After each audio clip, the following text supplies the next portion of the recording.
Standing up in McKinney, this is According to Callus, episode 544, coming to you on December the 7th. Oh, it's not 1941, it's the year of our Lord, 2023, and today, I think we're going to call the episode Born of Distrust. And before we get into the meat of the subject today, because it is yet once again another day of remembrance, let me remind you the way we continue to make a difference, the way we continue to grow the show, the way that we get the word out. The alternate view, if you will, is to like, share, and subscribe to this podcast. Join me. Follow me on the social media. I've got a page. I've got a group over at Facebook, According to Callus, and I drop in over at MeWe and Gab.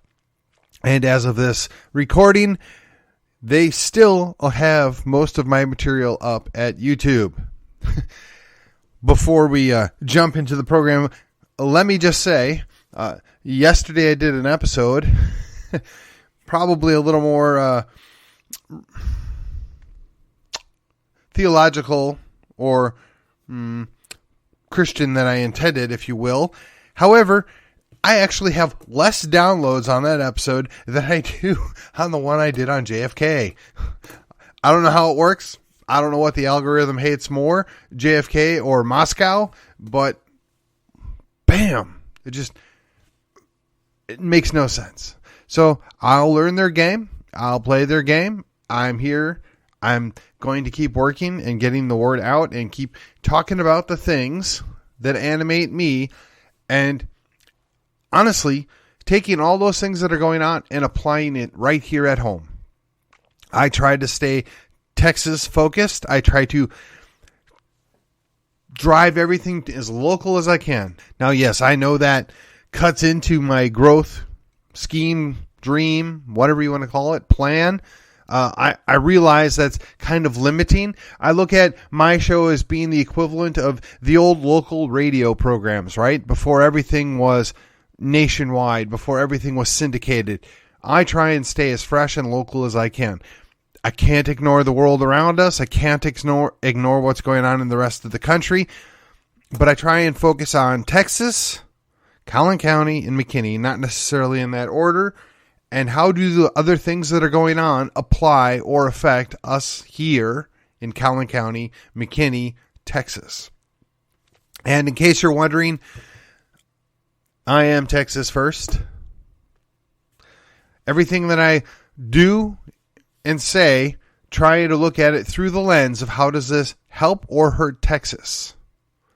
Whether or not we ever achieve independence de jure, my everyday goal is to work towards that by achieving de facto independence for the state of Texas. And if that's not your cup of tea, okay, I get it. But I'm still going to talk about as many other things that are related to what's going on right out my back door, right here in Collin County, right here in the city of McKinney.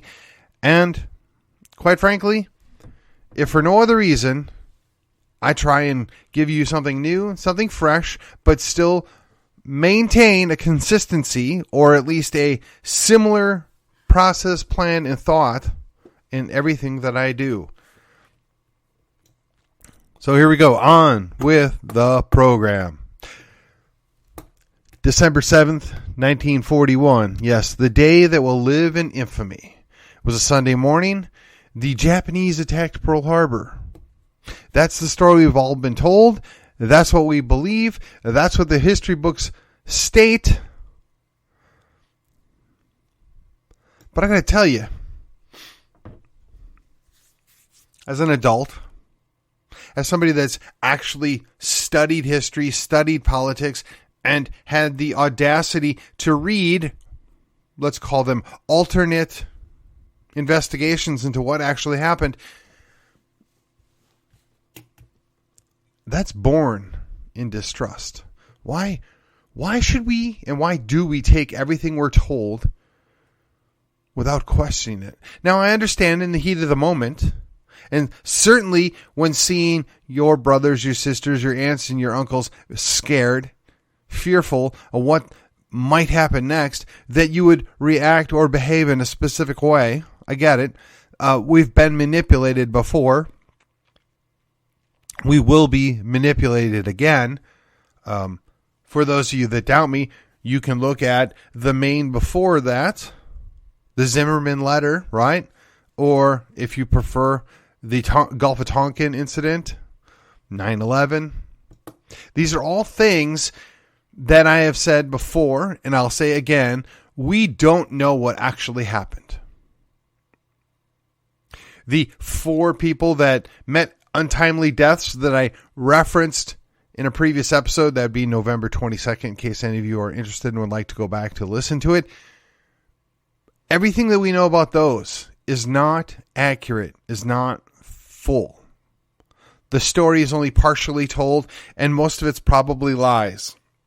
Again, they're bringing about the distrust of the very people that they need in order to maintain their control, to maintain their authority. When you violate the trust, when you abuse we the people, when you, quite frankly, scam us and lie to us all the time, ultimately, we just don't believe you anymore. Ultimately, there's no trust.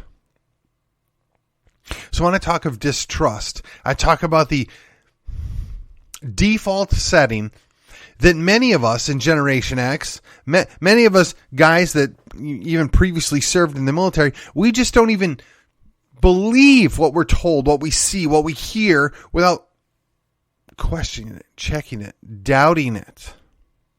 Now that's not what's best for necessarily our leadership, the powers that be, if you will. It's certainly a challenging situation.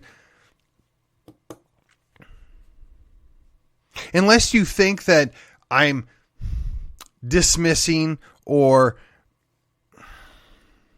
downgrading or in any way, shape, or form debasing. I can't think of the word I want to use here, but essentially, if you think that I'm going after the people that served, the people that sacrificed, the people that, quite frankly, trusted government to tell them enough truth that they knew who the actual enemy was, no, that's not it at all. Now, in 2022, we know a whole lot more. We have a lot more secondary sources and reasons to doubt what the government tells us. But back in 1941, you had no reason to doubt. Why would they lie? I mean, clearly there's footage of what happened there. I mean, the Empire of Japan sent in their fighters and they bombed our ships that were sitting in dock and were clearly no threat to anybody. Well, yeah, I don't think that's exactly how that went down. The truth of the fact is, the truth of the matter, if you prefer, that what we're told, what we understand, the story we've been given is not, in fact, the truth. And those folks, a lot of them sacrificed time, energy, their lives, their bodies to fight what they thought was a good fight. Now, just in case you're wondering, and just to be absolutely clear, no, I'm not saying that Tojo or Hitler were good guys. Mussolini, not my friend. The things they were doing, clearly bad. Nobody's defending them. The fact of the matter is, a good number of those people paid a price that they deemed was appropriate. Whether they were given all the correct information or accurate story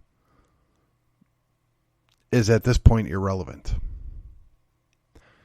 And just so we're clear, one more time, not disparaging anybody that served, including myself.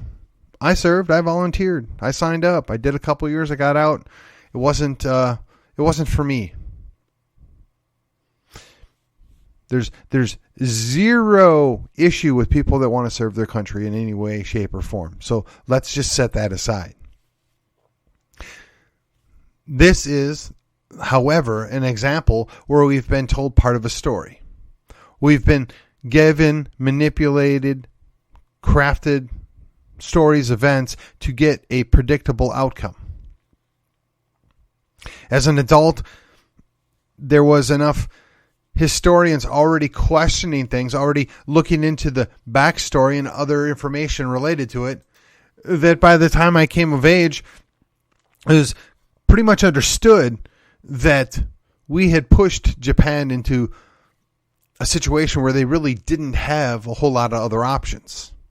Now, you can say it was foolish. You can say it was ill-advised. You can say that they could have done nothing, but they had their own aims. They had their own desires. And honestly, you could almost argue that we set them up, which I guessed in some way good for us, maybe. But at what cost?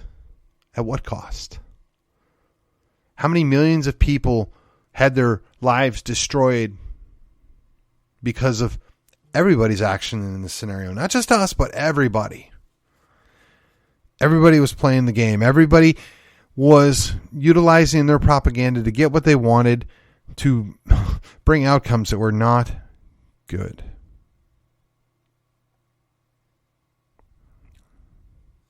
And here we go once again. The idea that we were perfectly innocent, we did nothing wrong, and our allies are always good and pure, it's just not the case. More often than not, it's a shade of which is worse. You know, we talk about often the choices in most elections are bad and even worse, right? And nobody likes it. Nobody's enthusiastic about it. But that's what we're dealing with. It's bad and even worse.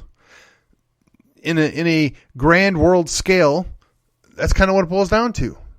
This country's bad. This one's even worse. That leader's bad, but this one's even worse. It should be no surprise that we're being manipulated.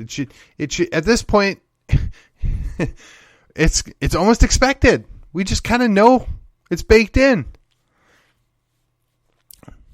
So everything you see, everything you hear, there's a certain level of distrust. Now, I also want to say at this point that that's not a good thing. That's not ideal. That's not anything that I find desirable. It's not beneficial. It's quite problematic. It's concerning. It is. I think that if you had any doubt, if you think that I'm maybe making a step too far here, if you think maybe I'm lumping too many things in together, all you have to do is reflect on the previous 3 years. Or at this case, we're almost at 4 years at this point. Look at what's happened over the last 4 years.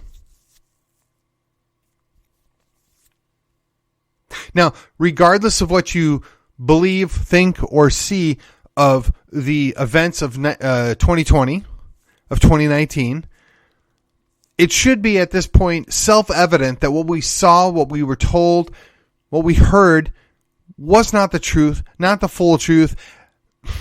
In many cases, just flat out lies, manipulations, and exaggerations, trying to manipulate and force people to do things. Now, back in 1941, it was get us to have an adequate excuse to get involved in a war that really we had no business getting into until that happened.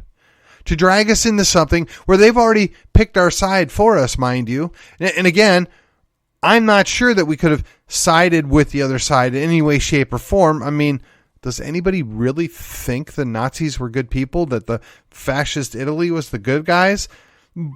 But really, the Soviets in Russia were as bad, if not worse. So we did pick a side, and we chose a bad side. And it's a question of which one was worse. So again, we got pushed into that.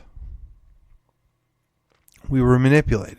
And then when you look at the last 4 years, what have we been manipulated to do? What have we allowed? What have we not stopped? What kinds of tyranny? What kinds of abuse of power? What kinds of erosion of personal liberty, rights, personal property have been destroyed at the foot of what? And there's a certain amount of irony when we've got the resident on TV telling us if we don't stop Putin now, there's going to be Americans boots on in Europe fighting for Europe. What? On what planet? What are you talking about? And what's even stranger still is the Zimmerman letter, which purportedly was the Kaiser encouraging Mexico to invade the southern border of the United States, was a complete fabrication 100 years ago, but in fact is going on in real life, in real time right now, and we're not doing a darn thing about it. But hey, we're defending Israel's border, we're defending Ukraine's border, but our own border, nah, who cares? It'll be all right. Don't worry, folks. Nothing to see here.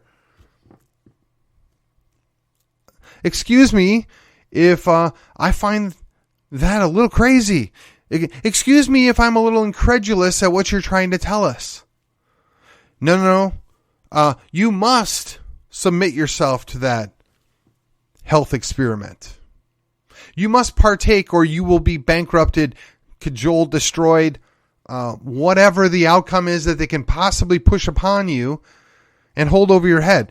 I mean, they literally purged the U.S. military. The best people in the military are no longer in the military, and the people that stuck around and then followed orders are being punished for following orders. What kind of upside down clown world, trash world do we live in? Oh, that's right. We're already here. We already talk about this. We know this. And how do we know this? Because we don't trust them anymore. We live in a constant state of questioning what's right in front of our face. The level of distrust among the American public, among the world population, must be at an all-time high at this point, because clearly we're being manipulated. And again, there's people that defend, say I'm wrong, I'm lying, I'm exaggerating. There are people telling us all sorts of crazy stuff. You're never going to own anything. No, that's the American dream, to own your own house, to take care of your own family, to have your own little piece of land. You're going to be happy. How? If I don't have a dream that I can possibly acquire that piece of land or that home, and I can't take care of my family, how does that equate to me being happy? You're going to learn to eat the bugs. Okay, well, that sounds a little fantastical, but these guys are on record saying these things. They're on record saying that they want to kill you. Well, I'm sorry, they want to reduce the population. I'm not sure what you think that means, ladies and gentlemen. Oh, but I know, hey, we'll just drum up another war here. We'll kill off a few 100,000 more people. I mean, at what point are we going to figure out that we're being played? We're being manipulated. Oh, that's right. We've already talked about this at least 100 times in my 500 plus episodes. I mean, look, maybe Alex Jones isn't your cup of tea. I get it. I think the guy's a little woo-woo myself. There's plenty of other things that you can watch, listen to, read to give you a better understanding of what's going on. Just even in the most mainstream way, check out Glenn Beck. I mean, this guy's got tons of time and money to investigate all this stuff, and he's like, ladies and gentlemen, I'm not sure that you're paying attention here, but this is clearly not right. And no, that wasn't necessarily Glenn Beck's voice, but it's just not my voice. This is what we're dealing with. So when we're reflecting back at the story that we were told 82 years ago to get us involved in a war, one of the most destructive wars in the history of mankind, we lost, I think it's 680,000 that we acknowledge. There's millions, tens of millions of people that died as a result of that war. Maybe not necessarily Americans, but hey, I mean, who's counting, right? It's not Americans. Nobody. I do. I care. And then there was the controlled demolition of German culture and German lives after the war, carried out by none other than Eisenhower. Now, I get it. Look, you're angry. You don't like Germans. They got involved in 2 wars. We have to stop this. We have to put an end to it. I get it. Man, I can wrap my head around it. But those children and their mothers, by and large, didn't do any of that stuff. In fact, the vast majority of their population, the biggest problem they had was they did nothing. They allowed that stuff to happen. And they didn't stop it or prevent it. That maybe they're guilty of that. But if that's the same logic we're using, then honestly, we might as well just start wiping out 30 to 40% of the population in every country around. Maybe that's exactly what they're trying to do. If you could justify it once because you didn't like them, perhaps you can justify it for another group of people. Oh, they use too much carbon. Oh, they're too greedy. They're too rich. Or they're too this or they're too that. I mean, right now in South Africa, they're going through a, let's just call it a cleansing, right? Ooh, if you're descended from the Dutch or the English or any European people, even though there was really nothing in South Africa before you got here that mattered, oh, we're going to cleanse you out of the system. You don't belong here. Huh? Oh, okay. My question is how those guys can eat, but nobody talks about that. That if you want to talk about the reverse of what allegedly is happening in Europe, look to South Africa.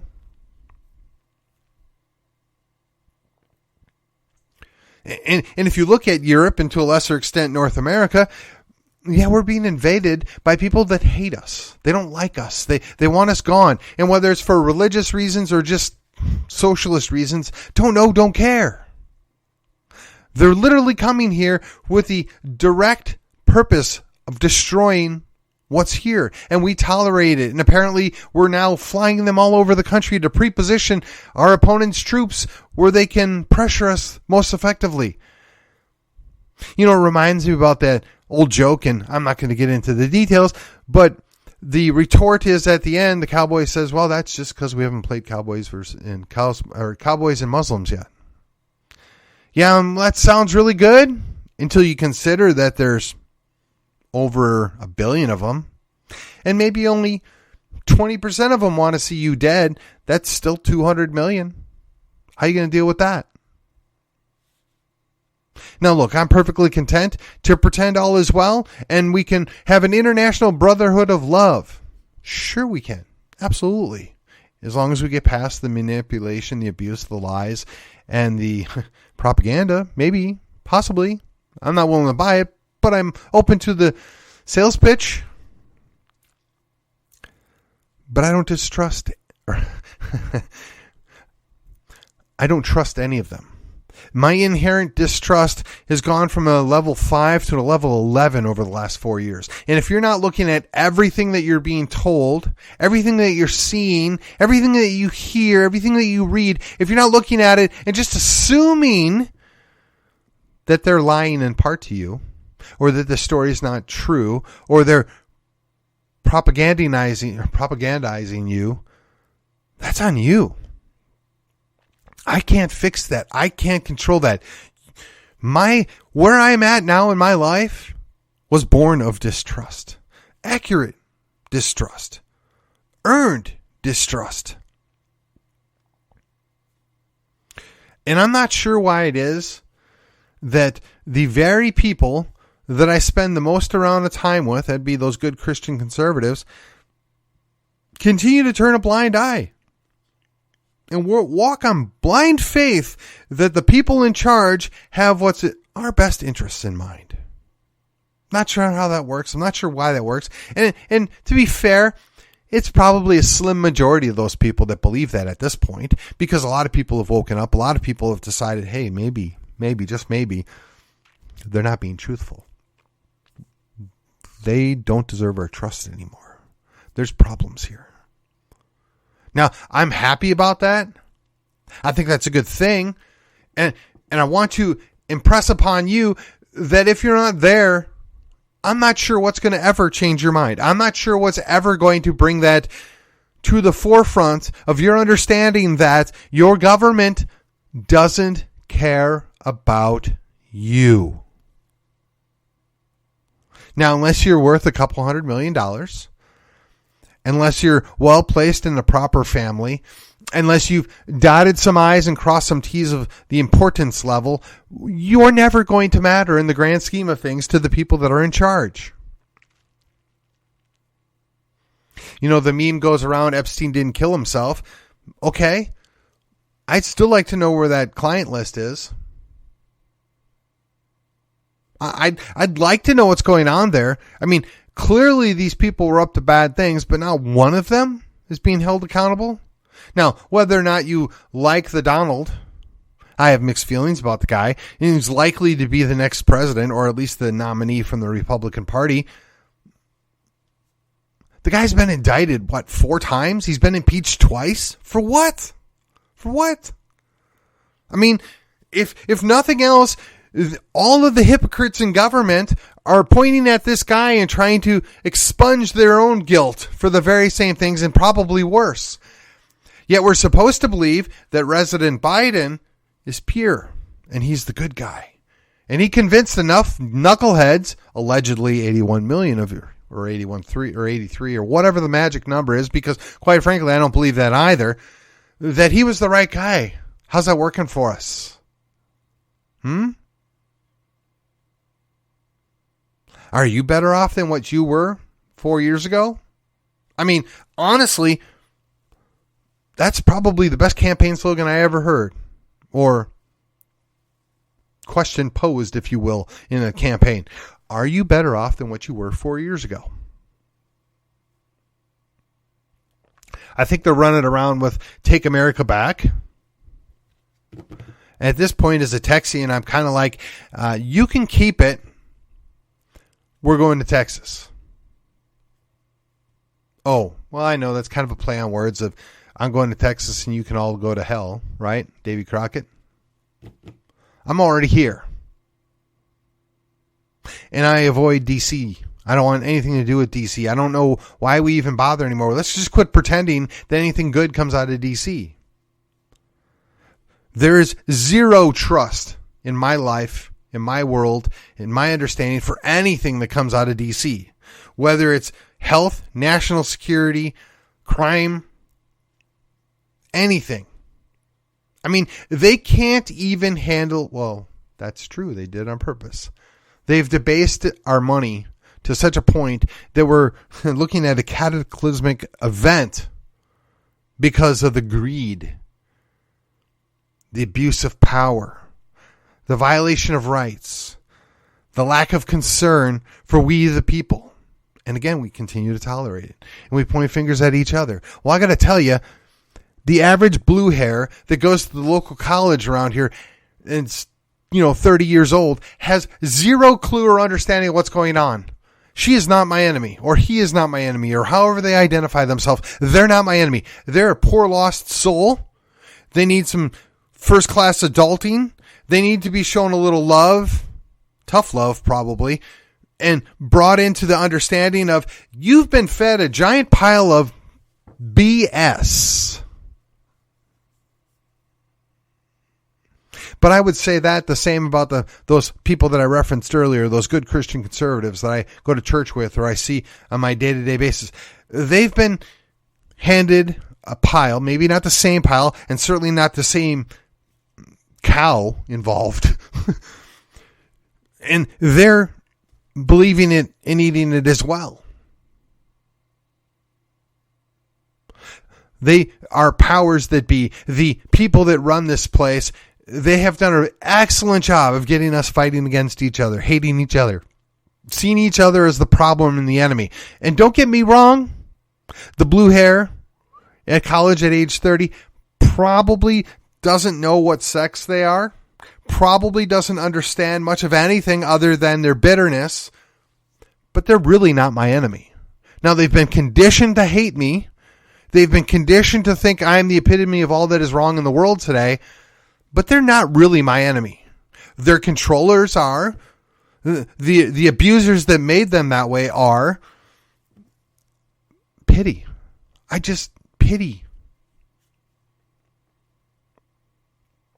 And that pity is born out of the same distrust. How can you be angry at somebody that just doesn't know any better? Now, the problem is good conservatives keep saying that if we'll just educate those good liberals, we'll find those good liberals, we'll educate them, we'll bring them up to speed, and they'll join us. No, I don't think they will. We spend so much time deprogramming our children, and for some of us, not me, some of us grandchildren that went through 12 years of public indoctrination and then went for an additional 4 to 6 to 8 of additional indoctrination, for whence their parents or grandparents or society paid huge sums of money to grow up and come through that system and hate the very people that they live with. The very people that created the culture that they exist in. The very people that defended and perpetuated the liberty and freedom that they now experience. They hate them and they want to see its destruction. And yet we tolerate this. We say it's proper discourse. Those communists are not really a threat. There's just a small percentage of them. And you know what? I believe that. I did. Until about 5 years ago. We took our eyes off the ball, ladies and gentlemen. We didn't pay close enough attention. We weren't distrusting the right people. We were distrusting people, but we weren't distrusting the right people. We didn't pay attention to where we've been undermined, hollowed out, and quite frankly, left a husk of a body left to defend, which was once these United States of America. I'm convinced at this point that all that's worth salvaging is probably already in Texas. And if we can draw the line here, stand here, and lead by example here by demanding our independence, demanding what's rightly ours, we will encourage the surrounding states. We will encourage our brothers and sisters that are left in some of those other states to stand up with us, to fight the good fight, to push back on, for lack of a better word, the globalists that seek to control everything. They're not doing us any favors because they don't care about you. One last thing. Everything you see on the internet is controlled. Everything you watch on TV is propaganda. Everything you hear on the radio is propaganda. And to be honest with you, at this point, it'd be fair to say I'm propaganda. Now, I'm anti-propaganda, right? I'm the yin to their yang, or yang to their yin, however you want to look at it. I'm pushing back, but I'm honest about it. I'll tell you up front what I think and what I believe and why I think and why I believe it. And I'm pushing back because if somebody doesn't, all could be lost. That being said, it is December 7th. It is the year of our Lord 2023. And guess what? You have 4 more days to go sign up to join the petition, if you will, to tell the Republican Party of Texas that you want a vote answering the question, should Texas become an independent state once again? An independent republic once again. And I'm not sure what the final language is going to be. I don't control that. But if that interests you, even if you want to vote against it, go sign the petition. Tell them you want to be heard. TNM.me, text it now.org or whatever. Hey, go check it out. Just go to TNM. Go look up Daniel Miller. Whatever works for you, check it out. You got 4 more days to sign your name on the dotted line that you want a vote. Now, I'm a good Republican. I want to believe the best out of the Republican Party of Texas. I happen to have met and interacted several times with our chairman, Matt Rinaldi. I think the world of that guy personally. But I have no idea what pressures and what things are being done to him. Let's make it overwhelming. Let's cause such a ruckus and such a push. Let's give him 150,000 signatures so that he has no choice but to go along and allow this vote. The SREC didn't want to play ball with us. Okay, that's fine. But we've already got the signatures. We've got your number. We've beat your number. And now we're going to pile on some more. Ladies and gentlemen, this is your opportunity. Yeah, I don't trust it either. But that's all we got. You have to trust something. We got to trust each other. We got to look to the guy on our right, look to the gal on our left and say, we're together in this. Let's do this. Let's kick that door down and keep on moving. That's all we got left is each other. And with that, this has been According to Callus, and I will see you on the other side.